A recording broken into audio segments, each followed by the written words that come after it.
Te lo digo, Juan, para que lo escuches, Pedro.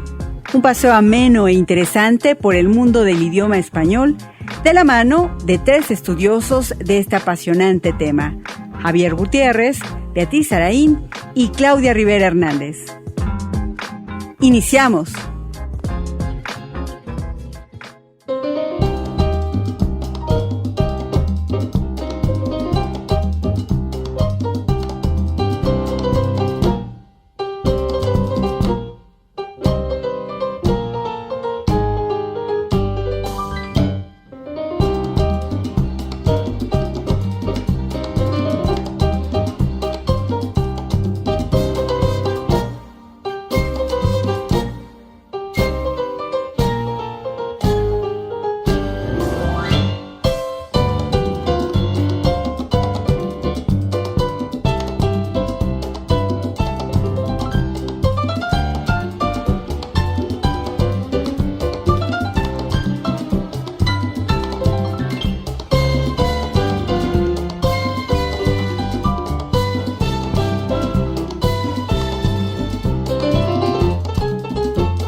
Ya estamos aquí en Te lo digo, Juan, para que lo escuches, Pedro. Beatriz Araín, Betty, ¿cómo estás? Muy buenas tardes. Buenas tardes, Javier. Claudia Rivera Hernández. Muy buenas tardes, Javier. Gracias, Bea. Ya presenté a las chicas del equipo. Son 2 damas con una trayectoria respetable, sumamente respetable en el ámbito académico, en el ámbito docente, en su propia formación profesional. Mis respetos. Cuando escucharon los currículos de ustedes, algunas personas, algunos amigos me felicitaron y les paso la felicitación a quien corresponde, porque son personas en cuya plática se revela el nivel de preparación que tienen y el reto que todos tenemos cuando se tiene una gran preparación, un lenguaje sencillo. Una vez yo le escuché decir a un amigo, hablando de la forma de hablar, dice, cuando alguien habla de manera sencilla, debe ubicarse en el plano de un aldeano. Y hablar como un aldeano es lograr que te entiendan en cualquier parte del universo. La sencillez es un pasaporte que te deja entrar. Puede ser uruguayo, chino, indio, pakistaní o argentino. Si hablas de manera sencilla, siempre encontrarás calor para que te traten y te reciban. Y es lo que han observado en ustedes en esta gratísima experiencia. Entramos en materia. El programa aborda todo lo que tiene que se relaciona con las palabras, con la forma como hablamos, con los modismos que tenemos, el acento, la manera de hablar en todos los ámbitos de la sociedad. Y hay una expresión que Beatriz nos comenta exactamente cómo se dice. ¿Debe ser o debe de ser?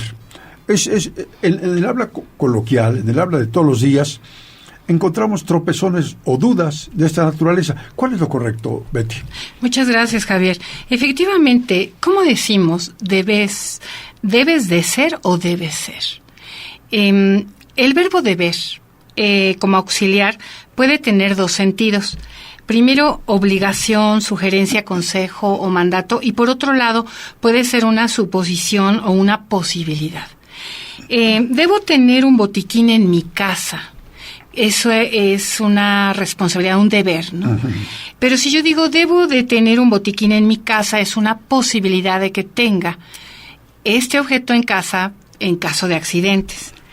Y para que el verbo deber tenga un sentido de obligación, mandato, consejo o sugerencia, no se debe usar la preposición de. El verbo deber más la preposición de y un verbo en infinitivo y significa posibilidad, probabilidad. Como por ejemplo, el niño no ha venido a clase, debe de estar enfermo. Es una posibilidad que yo imagino. Cuando hablamos con amigos, con familiares, no debemos estresarnos tanto, Javier, Claudia, porque estamos precisamente entre la gente que queremos y el lenguaje se relaja, ¿no? Pero cuando nuestra profesión es de profesores, políticos, youtubers, blogueros, periodistas, comunicólogos, incluso reporteros y traductores, hay que tener muy en claro lo que es la suposición y lo que es la obligación en el uso de este verbo. Hay que sentirnos también con la responsabilidad de propagar el conocimiento, así como redactar apropiadamente para que cuando te lean o te escuchen, pues aprendan de ti. Uh-huh. Es por eso que hoy, les traje esta perífrasis, porque es muy común que tengamos el error. Así que los invito y recuerden, esta es una frase que quiero decirles siempre, hay que protegernos. La mala redacción y la mala ortografía son enfermedades de uso textual. Oye, entonces cuando yo confieso como ahora, debo de haber estado distraído. Posiblemente. Porque me brinqué la referencia que iba a hacer Claudia a la música que acabamos de escuchar. Escuchamos una melodía que se llama Para Vigo me voy. Y Claudia, que saca su lupa, revisa los discos, revisa la música, ya tiene la historia de esta melodía. La escuchamos con Enrique Chía, que es un pianista cubano de una calidad extraordinaria, ha grabado muchos discos. Y para mí es muy placentero escucharlo a diferentes horas del día como música de fondo para cualquier cosa. Claudia, platícanos de Para Vigo me voy. Bueno, Javier, acabamos de escuchar una extraordinaria pieza que salió a la luz por primera vez en 1935. Esta pieza fue compuesta por el músico cubano Ernesto Lecuona y en ella se retrata el sentimiento del migrante cubano que abandona la isla para viajar, como dice el título de la canción, hacia Vigo, una ciudad española. Pero lo interesante de ello es que Ernesto Lecuona era un nacido cubano, sin embargo de padres españoles. De manera que él escribe esta canción cuando abandona justamente la isla para regresar a España y conocer la tierra de sus padres. Uh-huh. Este compositor tiene una obra vastísima, compuso óperas, zarzuelas, música para piano, valses, por lo menos musicalizó 19 películas con su obra, en las cuales seguramente ustedes van a reconocer las siguientes. Siboney, claro, en 1938, María Lao y Adiós Buenos Aires, también en 1938. Estas tres piezas, hay muchas otras, muy importantes, pero a mí me parece que estas para México son las más representativas porque fueron películas que se desarrollaron en el contexto mexicano. Oye, le diste la clave porque estas dos que mencionaste son dos de las canciones que más me gustan. Y sí, conozco la obra de Ernesto Lecuona, me encantan sus composiciones, ya sea cantadas o interpretadas al piano. Y estas dos, Siboney y María Lao, son hermosísimas. Se las recomendamos al público. Beatriz nos dice que la música puede servir en un momento dado para curar física y emocionalmente las penas del alma y las del cuerpo. ¿Es así, Betty? Así es, Javier. Les cuento, Claudia, Javier, que hay diversos estudios científicos que se han concentrado en la música precisamente y han analizado sus efectos tanto en las personas como también en las plantas y los animales. Y está comprobado que la música activa más partes del cerebro que cualquier otro estímulo. Además de, por supuesto, ser expresión del ser humano, ser un rasgo distintivo de cada cultura, subcultura, región, incluso de cada persona. La ciencia ha abordado los efectos de la música en las personas e incluso también en las plantas. Se ha visto que las plantas crecen más y más bonitas con música en casa. Inclusive creo que en los lugares donde crían vacas o cerdos, me parece, en algunos lugares, en algunas empresas que se dedican a la crianza de engorda, le ponen ese tipo de música o algún tipo de música a los animales para estimular el desarrollo. Sí, efectivamente, les cuento que yo estuve en Israel. Uh-huh. Y en Israel, el trato a las vacas es muy especial, les dan de comer lo que sobra de las naranjas. Uh-huh. Y les ponen música. Y efectivamente la producción de leche es mayor. Y por supuesto, con la comida de las naranjas que tienen las vacas, uh-huh, el sabor es diferente. Entonces es algo que yo vi que tratan a las vacas con música. Están ordeñándolas y tienen música las vacas. Es algo muy interesante. La música activa muchas cosas. Y digo que cura porque está comprobado que cura específicamente enfermedades de tipo mental. Entonces, ayuda en el Alzheimer, en el Parkinson también. En el autismo es posible que la música reduzca el estrés. Uh-huh. Entonces, también tiene su lado negativo. O sea, si es una música que nos agrada, tiene efectos positivos, pero si es una música que nos desagrada o que está en un volumen muy alto, puede provocar lo contrario. Entonces, hablamos de que podría tener efectos negativos si es un tipo de música que no nos gusta, estruendosa, a lo mejor muy alta, ¿no? Y bueno, algunas cosas que busqué y que es importante recalcar es que la música hace que nosotros generemos dopamina. Y la dopamina de alguna manera a nosotros nos reduce el estrés. Precisamente, regula el nivel de hormonas. Oye, yo un día me acuerdo haber leído que la gaita, no sé si sea exacto o no, o era una especulación, pero que la gaita, el sonido de la gaita, este instrumento que combina viento con el ejercicio de la boca, es el instrumento que llega a lo más profundo de los sentimientos del ser humano.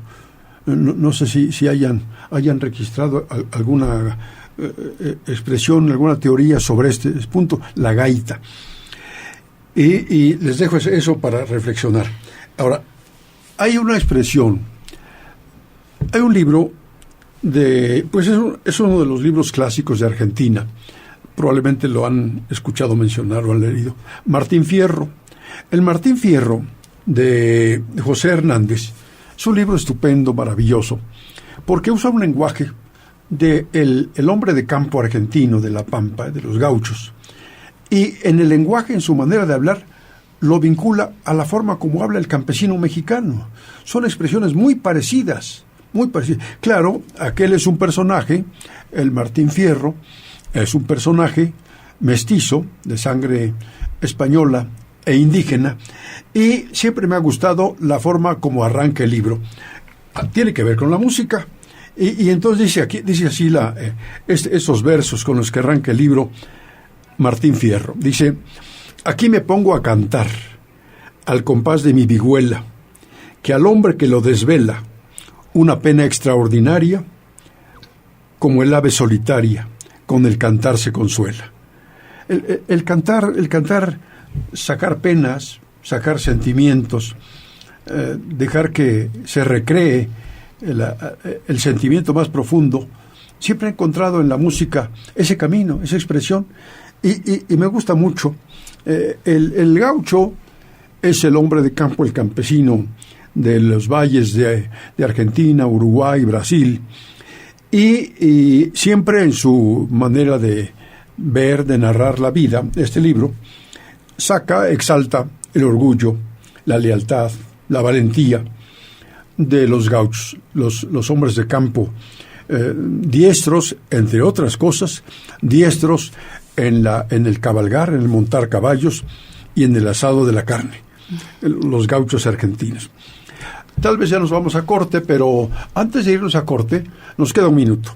¿Quedó algo para un minuto? Efectivamente, Javier, ahora que decías que cantar, tocar un instrumento y escuchar música provoca precisamente que el corazón se acelere o se desacelere. Es una manera también de sensibilizar al ser humano y de llegar a las fibras más profundas de su ser. Vamos a una pausa y regresamos para seguir ahora el tema de la música desde el punto de vista de un instrumento particular, la armónica. Regresamos en breve. ¿Por qué hablamos como hablamos? ¿De dónde vienen las palabras? ¿Cuál es el origen de los dichos y refranes? Todo esto y más se trata en Te lo digo, Juan, para que lo escuches, Pedro. Continuamos.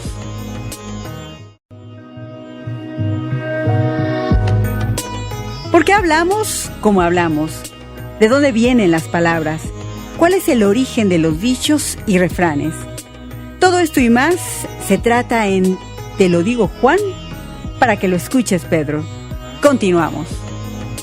Regresamos. Esto es Te lo digo, Juan, para que lo escuches, Pedro. Un programa, en esta ocasión grabado, con motivo de las vacaciones de la Benemérita Universidad Autónoma de Puebla. Pero siempre será en vivo, aquí en Radio UAP, de 7 a 8 de la noche. Cada jueves, Te lo digo, Juan, para que lo escuches, Pedro.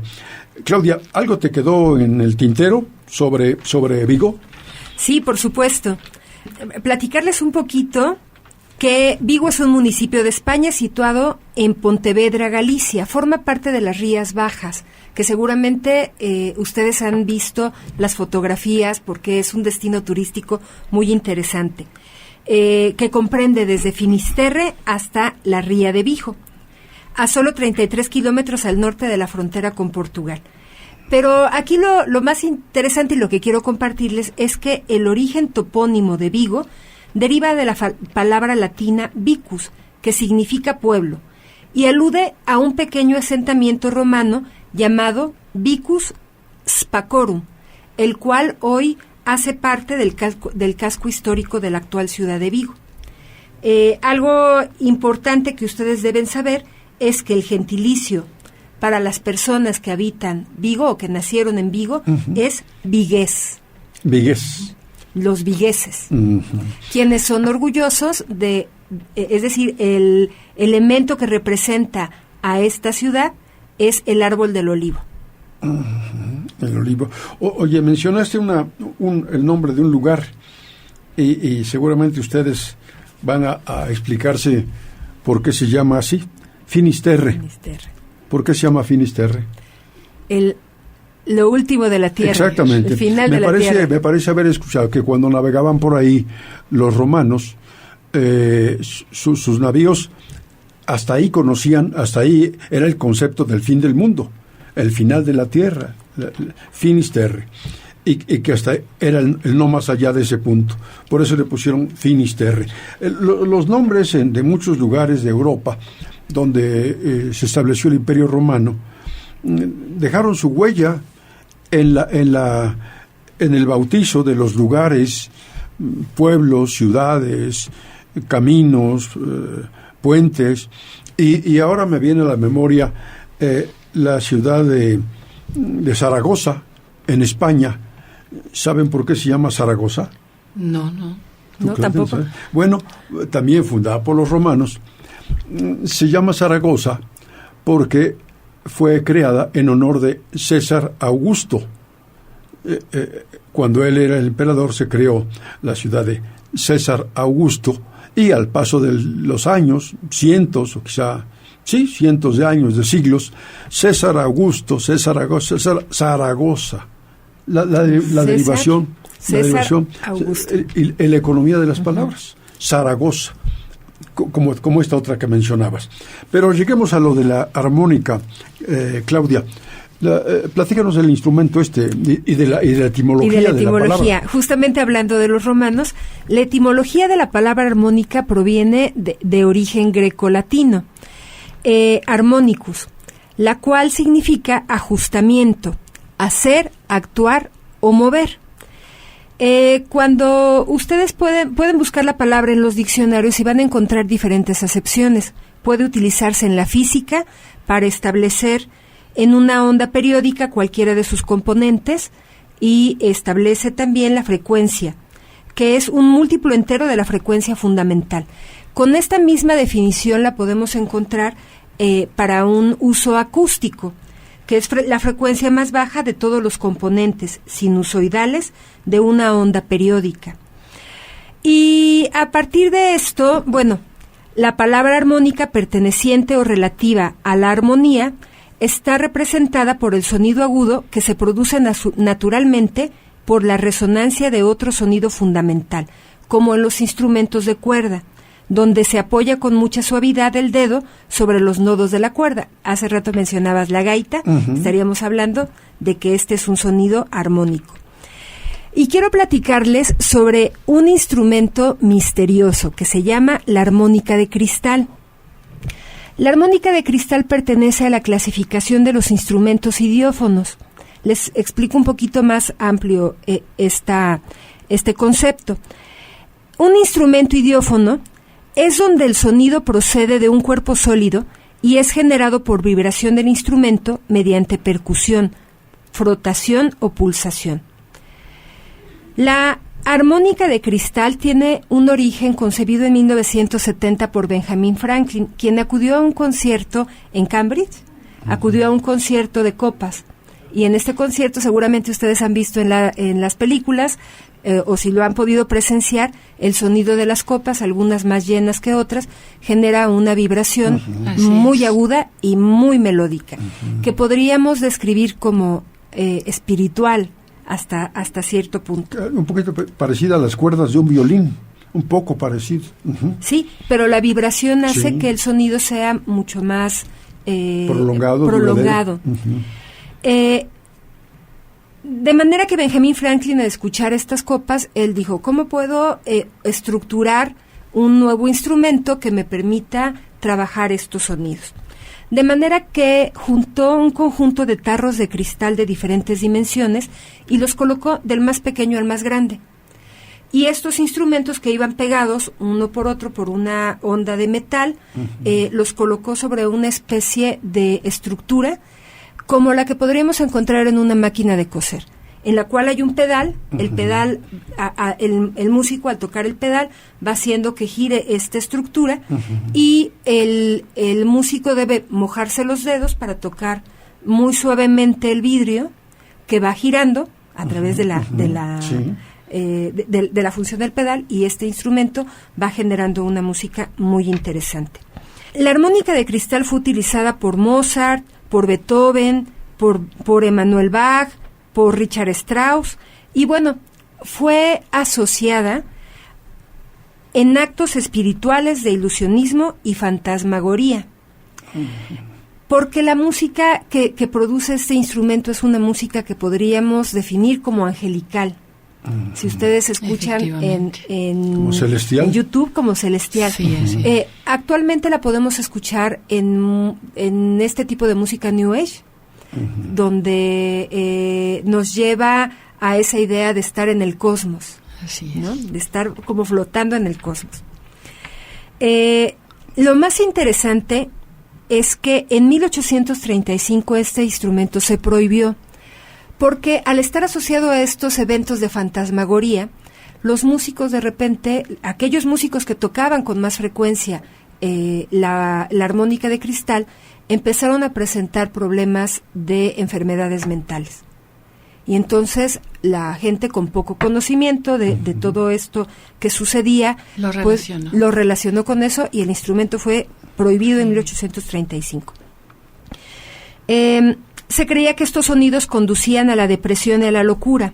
Sin embargo, hoy sabemos que el causante de estas enfermedades era el plomo que se utilizaba en la composición, lo cual ocasionaba estas enfermedades que hoy conocemos como plumbismo o saturnismo, las cuales no son más que envenenamiento con plomo. Oye, pero esto es la confección de ese instrumento con piezas de cristal. Pero hay un instrumento que es de dominio popular, que es una especie de órgano de boca. A ese también le llaman armónica. También le llaman armónica, sin embargo, ese requiere una boquilla para que el músico pueda soplar y tocar con unas piezas.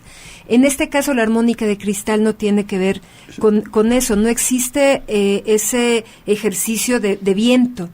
Es solamente el roce muy tenue de las yemas de los dedos que deben estar humedecidas para poder hacer con la fricción del movimiento de las copas de vidrio ese sonido.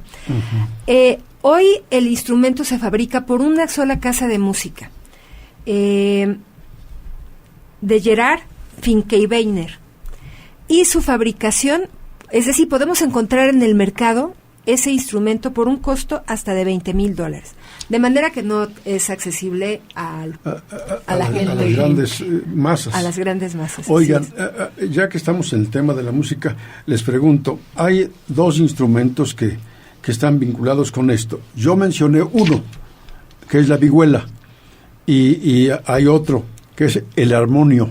¿Cómo son? ¿Los conocen? ¿Los dos? No. Bueno, la vihuela es la guitarra.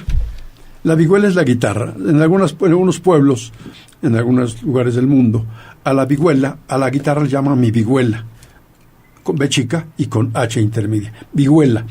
Y el armonio es el digamos, el hijo menor de los grandes órganos que se tocan en los coros de las iglesias. Aquí en Catedral hay creo que 1 o 2 órganos gigantescos allá en el fondo.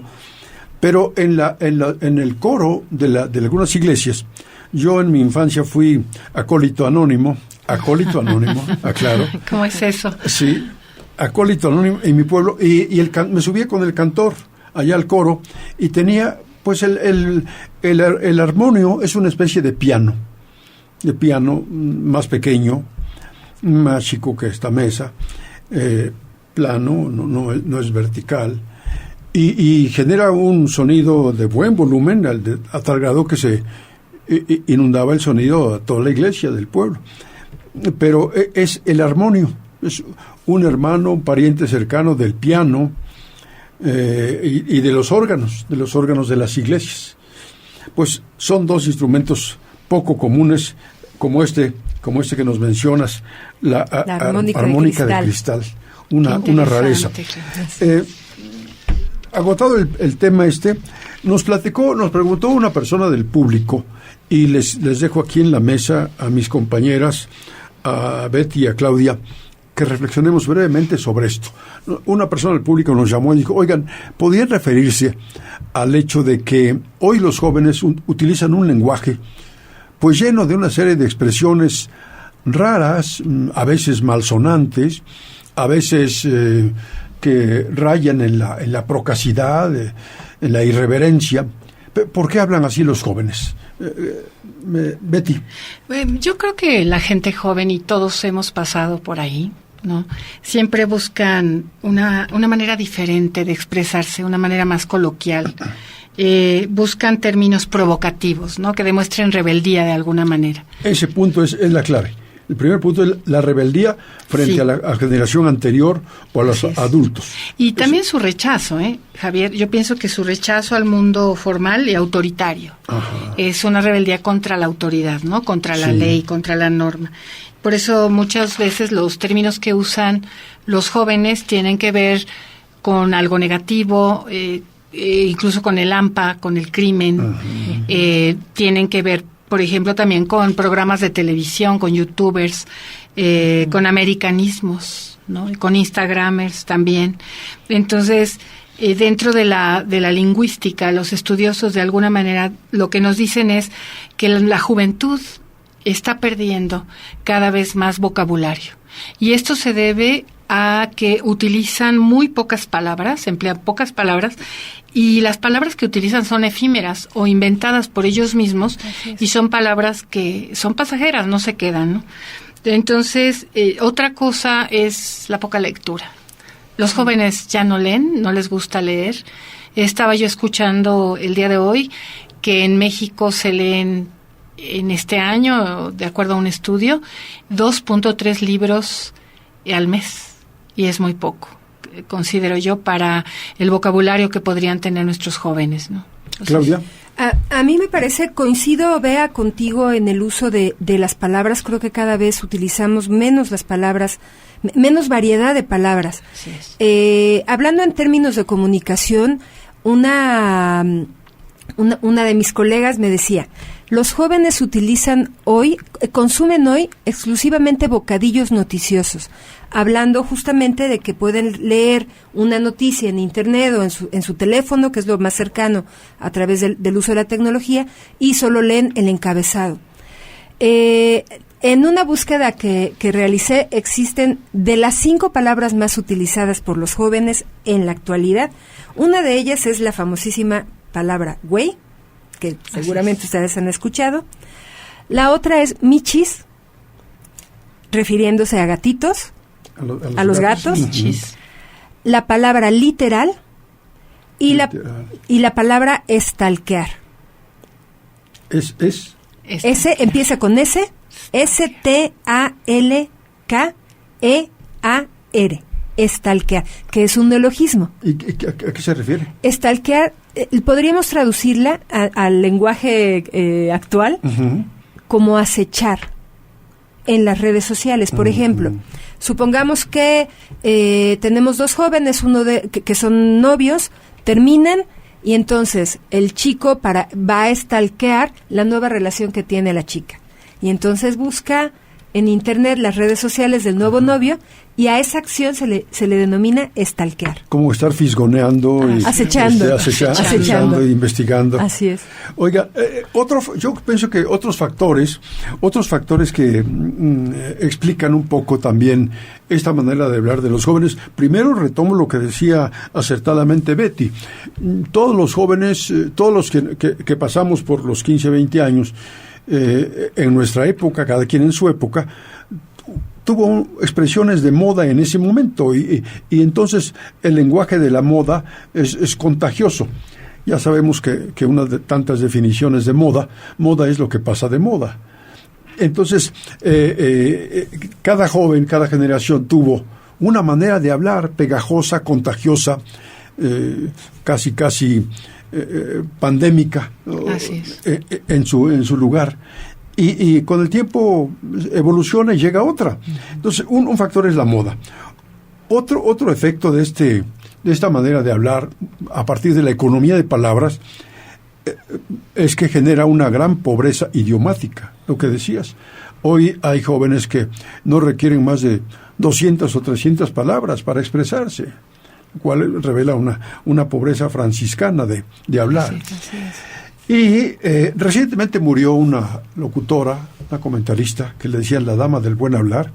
¿Cómo se me escapó? Talina Fernández. Talina Fernández. Sí. Que por cierto, yo le vi pocas veces, pero nunca le escuché bien hablar. Más bien era medio vulgarzona, o sí, muy acartonada. Yo no, dentro de la marca que dejó, más allá de su físico, no le recuerdo así un lenguaje especialmente rico, convincente, variado, seductor, interesante. Bueno, pero es cierto también que el bien hablar abre muchas puertas, y eso los jóvenes yo creo que lo deben tener ahí presente, ya sea cuando están en plan de cortejo. En el cortejo el bien hablar acerca con la mujer, por un lado, y por otro, ya más adelante, cuando evoluciona y es un profesional, el bien hablar, al solicitar trabajo, al exponer un trabajo, una investigación, un documento, te abre muchas oportunidades, muchas puertas. Si ven en una revisión de 10 solicitantes de trabajo y escuchan como parte de una de las pruebas la forma que se expresaron, el palomeo es para el que mejor se expresó, aparte del valor curricular que seguramente tiene. Vamos a una pausa y regresamos en un momento aquí en Te lo digo, Juan, para que lo escuches, Pedro. ¿Por qué hablamos como hablamos? ¿De dónde vienen las palabras? ¿Cuál es el origen de los dichos y refranes? Todo esto y más se trata en Te lo digo, Juan, para que lo escuches, Pedro. Continuamos.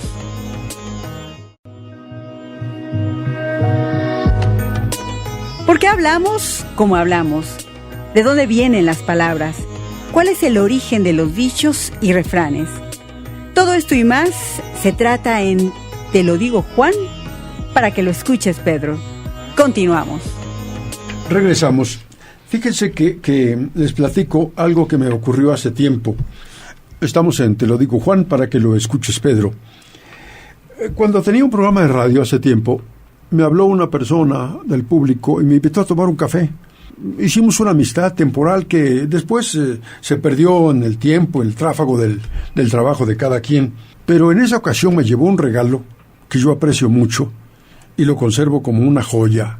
Me llevó un libro grueso, antiguo, viejo, maltratado, y me dijo que había sido de uno de sus antepasados y que lo tenía por ahí guardado, arrumbado, y dice, oye, antes de regalarlo, venderlo ahí en alguna librería de viejo, pues te lo traigo aquí para que tú lo guardes. Y para mí fue un regalo extraordinario. Es un libro grueso, como de unos 8 centímetros de alto, de grueso. Y se llama, si mal no recuerdo, se llama 1001 proverbios en verso por un mexicano. No tiene autor. Es así, anónimo. La característica es que vienen 1001 proverbios, de ese tipo de expresiones breves que dejan una moraleja.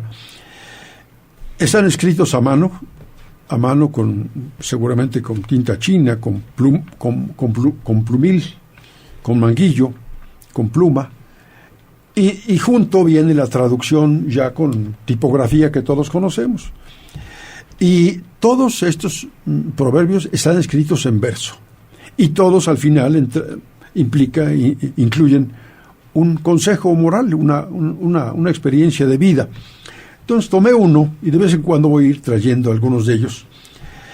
Y este proverbio que tomé para esta ocasión hace referencia a aquella expresión que todos conocemos. Si no la recuerdan, me dicen, cree el ladrón que todos son de su condición. Sí, sí la conocen. Sí, claro. Hay una versión de esta expresión un poco más popular. Piensa el conejo que todos son de su pellejo. Yo me la sé como que el león cree que todos son de su condición. Exactamente, esa es la versión más popular. Y dice así el proverbio: el hombre que es desconfiado, suspicaz o malicioso, siempre vive en inquietud y no conoce el reposo. Y como de tales seres ajena es la compasión, el ladrón a todos juzga de su misma condición. Entonces, así están todos los versos con un refrán, un proverbio, y el remate es esa moraleja, como las fábulas que hemos leído. Bien, pues este paréntesis fue para narrar el regalo del libro, pero me decía si algo quedó sobre la expresión de los jóvenes, que me pareció interesante, ese subrayado último que hacías, Betty. Sí, les decía Claudia, Javier, que también los jóvenes, aparte de buscar este tipo de palabras por moda, también es para sentirse diferentes y también para pertenecer a un grupo.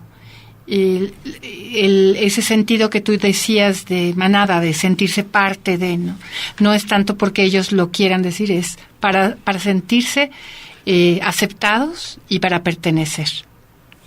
Sí, con la gente, las personas siempre van buscando una identificación con un espíritu gregario, asociarse por lo que tienen en común, afines, como vemos en una manada de ovejas, y entonces el ser humano, finalmente un animal racional, tiene similitudes en ese tipo de asociaciones de identidad con sus iguales. Y yo le agregaría que no solo se usa en el lenguaje verbal, sino también en el simbólico y en el lenguaje corporal. Claro, ¿te refieres al vestuario, por ejemplo? Al vestuario, accesorios que usamos dependiendo el tipo de profesión. Así es. O pertenencia a alguna asociación. Que es un lenguaje, por supuesto, la forma de vestirse, la forma de... Y le extendemos a la música, a los gustos, el deporte, el apego a ciertas cosas. Nos trae Claudia una figurita que bella, por cierto, que muestra parecen unas panteras. ¿Son animales, sí? 4 animales, 4 animales, bellísima escultura como en bronce. Pero platícanos por qué la presencia de esta escultura aquí. Muy bien. Queridos radioescuchas, hoy les quiero presentar como recomendación literaria la obra titulada Los músicos de Bremen. Y justamente, ustedes no lo pueden ver, pero aquí en la mesa tenemos una escultura que tiene un burro, un perro, un gato y un gallo. Un gallo. Que están uno sobre otro. El perro está parado sobre la espalda del burro, el gato sobre la espalda del perro y el gallo sobre la espalda del gato. Del gato, sí. Bueno, Los músicos de Bremen es una obra... primero quiero comentarles dónde está Bremen. Bremen es una ciudad alemana que se caracteriza por ser una ciudad muy amigable con los visitantes. Esto es en la actualidad. Se cree que este relato es un relato infantil. Se cree que es de la cultura popular, sin embargo, los autores fueron los hermanos Grimm. Y este cuento transcurre en la Baja Sajonia, donde un burro, un perro, un gato y un gallo que viven en el poblado de Diversen, en Alemania, se han quedado desvalidos. El burro por ser muy viejo, ya no puede cargar. El perro, también por ser muy viejo, es una carga para los humanos que lo tienen. Y lo mismo sucede con el gato y con el gallo. De manera que estos 4 animales, cada uno tiene una suerte similar, aunque cada uno la vive de manera diferente, y ellos, cada uno por su lado, deciden huir de sus casas, porque lo que queda para ellos es la muerte. De manera que deciden trasladarse desde Diversen hacia Bremen, y en el camino se van encontrando entre ellos y se van conociendo. El burro piensa que puede llegar a Bremen a rebuznar y a cantar, y lo mismo sucede con el perro, que pretende aullar para animar al público, el gato que va a maullar y el gallo que va a cacaraquear. La historia transcurre entre que ellos se van conociendo y cuando llegan a Bremen, justo a la entrada del pueblo, encuentran una pequeña choza, ya es de noche, y entonces ellos se acercan a la choza y ven que sobre la mesa, se asoman por la ventana y por eso es que están uno sobre otro. Uh-huh. Al asomarse por la ventana, ven que la mesa está llena de alimentos, manjares, y ellos, vienen de un viaje de muchas horas, no tienen un futuro certero, de manera que ellos observan la mesa y pues como todos estaríamos en esa misma posición, pues quisiéramos entrar a ver qué sucede, ¿no?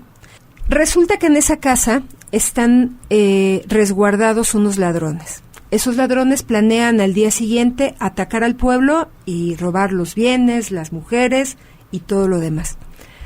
Cuando los ladrones se acercan a la mesa, lo que sucede es que observan la figura de los 4 animales unos sobre otros, y cuando se miran unos a otros, los animales, todos al unísono, aúllan, rebuznan, cacaraquean y maullan, generando con esto un sonido fantasmagórico.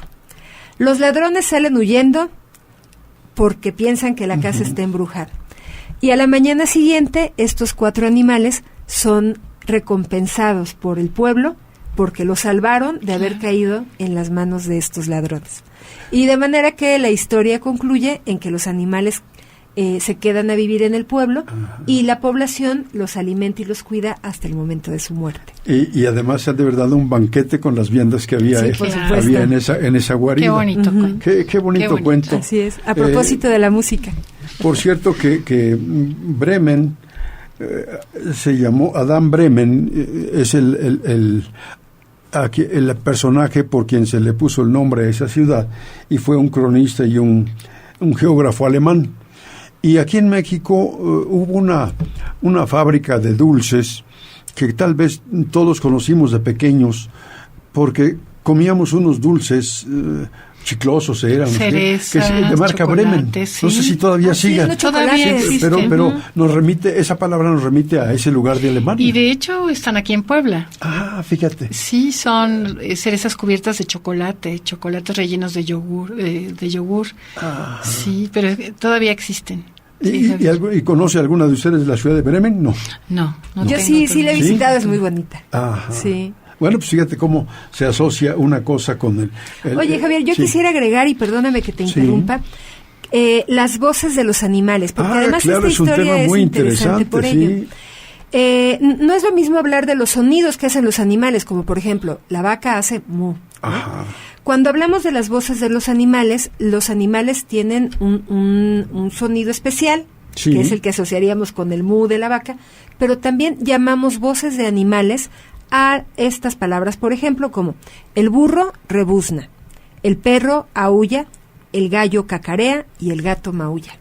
Sí, hay una extensión enorme de los sonidos de cada uno de los animales. Podrían ser onomatopeyas. Son las onomatopeyas. Las onomatopeyas para los objetos. Y cada animal, y yo algún día escribí por ahí algún articulillo diciendo, me fui más allá de las voces de los animales, de las onomatopeyas, y entonces hice una analogía de la característica que los seres humanos vemos, con razón o sin ella, a los animales y los asociamos con eso. Por ejemplo, el trabajo, la hormiga es trabajadora, la cigarra que siempre canta, está cantando, está tocando algún instrumento. La ardilla. La ardilla es previsora. La ardilla previsora, el cuervo es aborazado. El ganso. El ganso.